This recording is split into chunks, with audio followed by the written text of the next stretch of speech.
Hi, I'm Dr. Patty Ford, and I'm going to talk to you today about beliefs of your body. Sometimes, whoopsies, you can see me.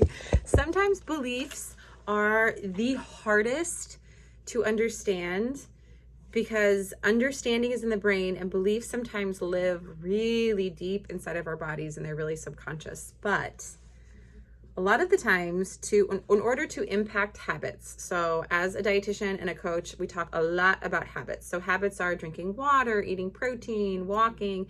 And a lot of times people will say is, I know what to do, I just don't do it.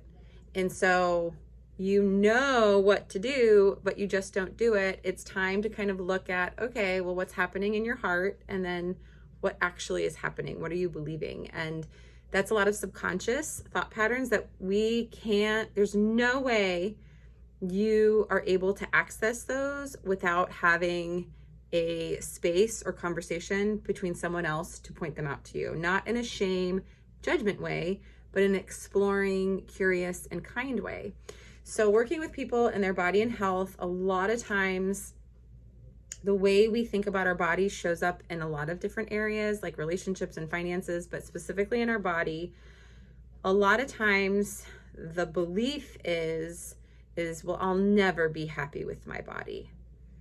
And I've heard people say, well, that's just the way I am. I've never liked the way that I looked.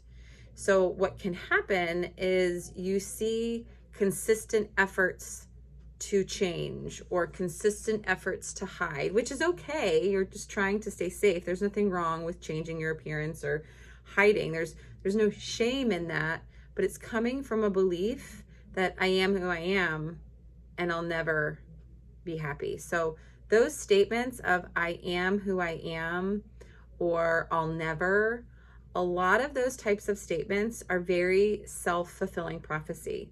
If you are who you are, then you're already believing that you don't have to change.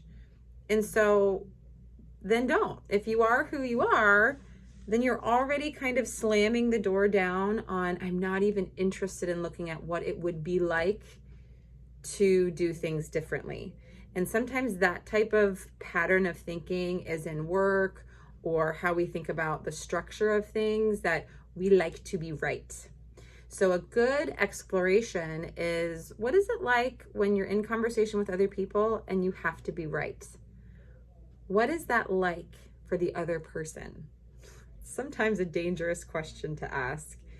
And if you're unable to navigate what is it like from a different person's perspective, you're going to have a very hard time imagining what it would be like to be happy with your body today. So I know I kind of went in a full circle. If you have this belief that you'll never be happy with your body, and maybe you've had it from a very early wound, maybe you were told that your body isn't good enough and you'll never be happy, or that was modeled for you, that's just the consistent norm for you. I want to offer you today that is a perception, and it is possible to respect and have joy and fulfillment in the current body that you're in. It's not easy. It is possible though, and that can take some new training, that can take some new neural pathways, that can take some really new experiences over time.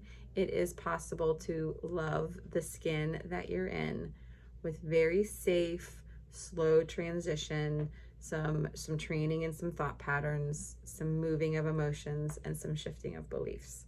And so reframing a belief takes time, and you can do it. And it also takes to look at different thought patterns and things.